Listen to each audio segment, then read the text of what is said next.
Les îles Canaries se situent dans l'océan Atlantique, à environ 80 km des côtes marocaines. L'archipel, appartenant à l'Espagne, est constitué par 7 îles principales: La Palma, El Hierro, La Gomera, Tenerife, avec El Pico del Teide, 3710 mètres, la montagne la plus haute d'Espagne. Viennent ensuite Gran Canaria, Fuerteventura et enfin Lanzarote, petite île de 845 km² pour 140 000 habitants. Malgré le grand nombre de volcans, Lanzarote est relativement plate, excepté la partie nord, zone montagneuse atteignant les 665 mètres d'altitude.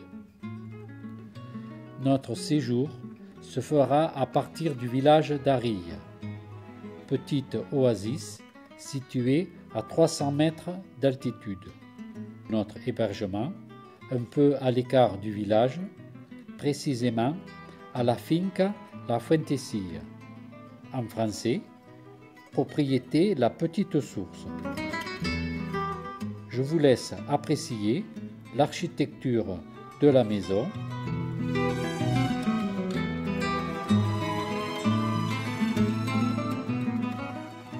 son intérieur et la vue depuis le salon. Enfin, je voudrais vous présenter Ignacio, le propriétaire, personnage très attachant qui, par ses connaissances sur l'île et sa disponibilité, nous a permis de passer un séjour des plus agréables. Pendant que nous ferons le tour de la propriété, je voudrais en quelques mots vous parler de la vie de Mariam et Ignacio, symptomatique de la situation économique de l'Espagne.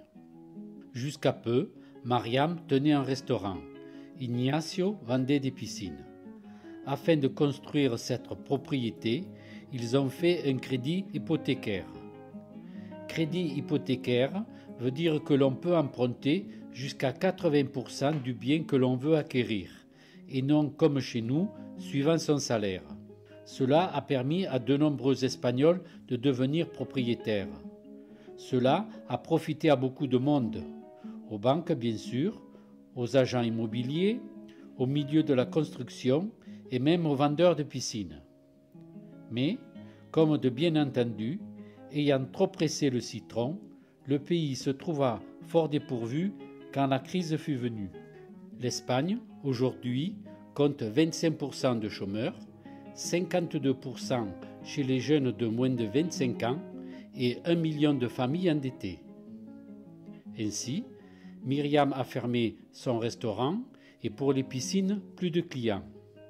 Heureusement, il leur reste les 3 hébergements, leur seule source de revenus.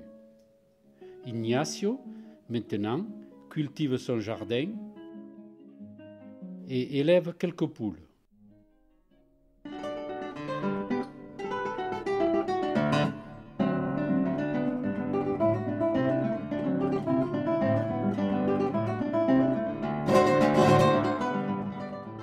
Le climat subdésertique de l'île se caractérise par une faible pluviométrie.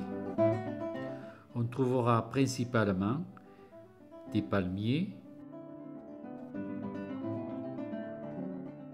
des cactus, des euphorbes, des lichens qui poussent à l'état sauvage. Par contre, les néfliers, les figuiers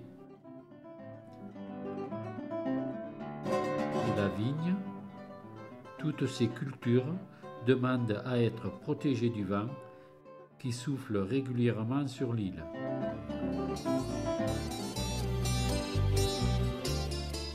Derrière la propriété, on accède par un chemin de terre à un belvédère où les parapentistes s'en donnent à cœur joie. Là-bas, dans le golfe, on pratique le bain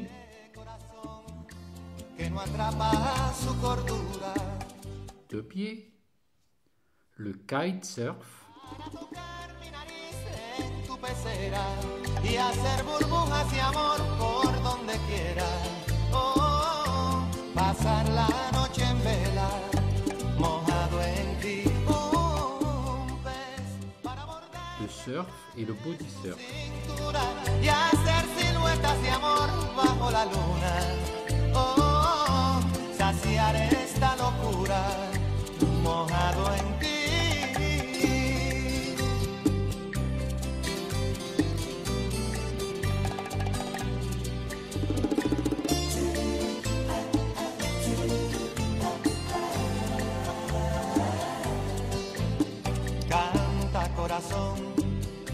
Con un ancla imprescindible de ilusión.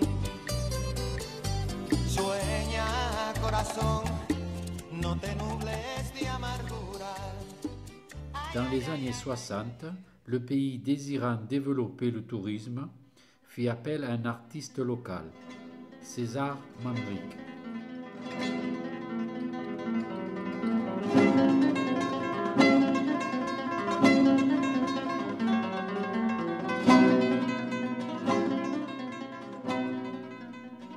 Toutes les réalisations touristiques de l'île portent sa signature et en tout premier lieu sa maison. Au cours d'une promenade, intrigué par une pointe verte au milieu d'une coulée de lave figée, en fait une branche de papayer, Manrique découvre 5 bulles de lave et décide d'y construire sa maison. C'est ici que sa fondation fut créée en 1982.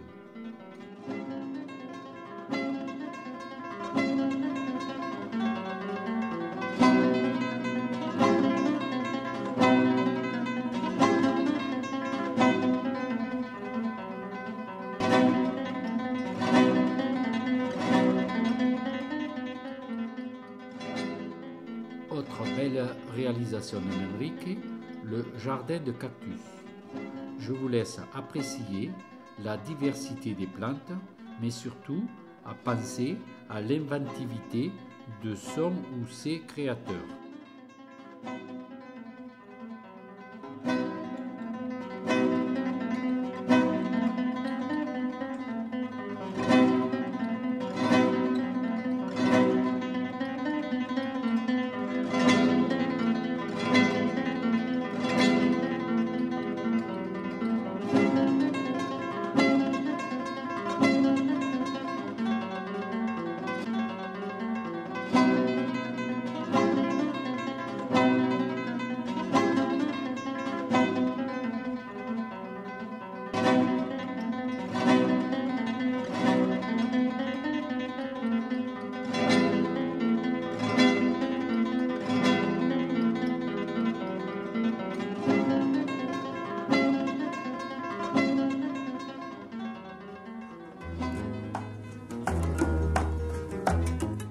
Les deux villages de Mala et Guatissa sont spécialisés dans la récolte de cochenilles, parasites vivant sur les figuiers de Barbarie.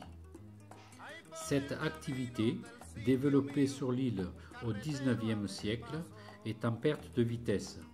Le Pérou est maintenant le principal importateur. La cochenille est utilisée pour la production de colorants rouge carmin, notamment dans la charcuterie et dans les cosmétiques. Son ramassage se fait tout le long de l'année pour être ensuite mis à sécher au soleil avant d'être broyé. Dans le nord de l'île et sur la côte est, on cultive l'aloe vera, plante vivace, véritable pharmacie miniature. Elle stimule les défenses immunitaires et agit comme un antibiotique et anti-inflammatoire. Visite chez le professeur Ignacio afin de récupérer la pulpe que l'on peut manger ou presser pour boire son jus. Ce volcan, vu des hauteurs d'Arille, a un joli cône. Par contre, en grimpant à son sommet, on est surpris par sa partie cachée. Durant les années 1730 à 1736, le volcan est rentré en éruption. La lave a détruit ainsi une grande partie du cône et créé 8 km de tubes volcaniques, de véritables tunnels que l'on peut visiter sur une longueur de 2 km. L'acoustique exceptionnelle du lieu est idéale pour les concerts.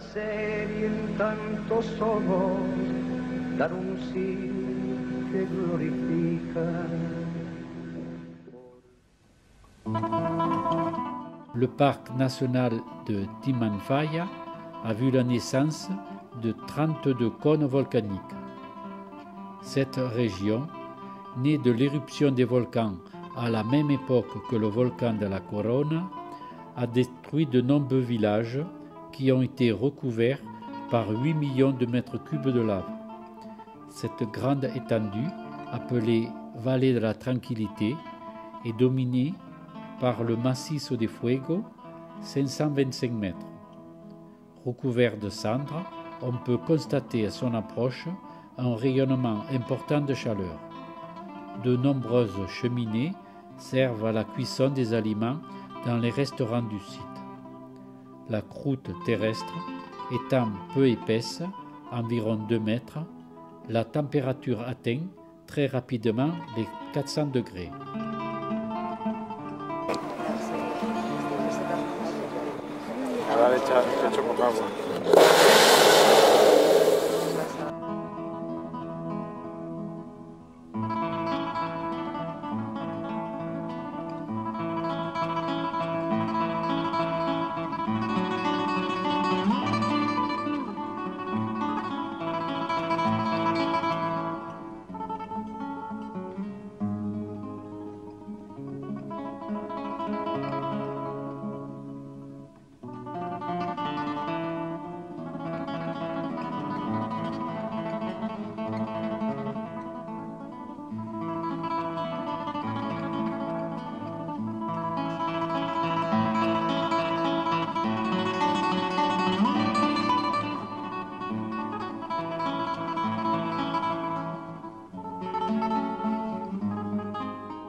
Retour à la finca, Ignacio nous a préparé une paella.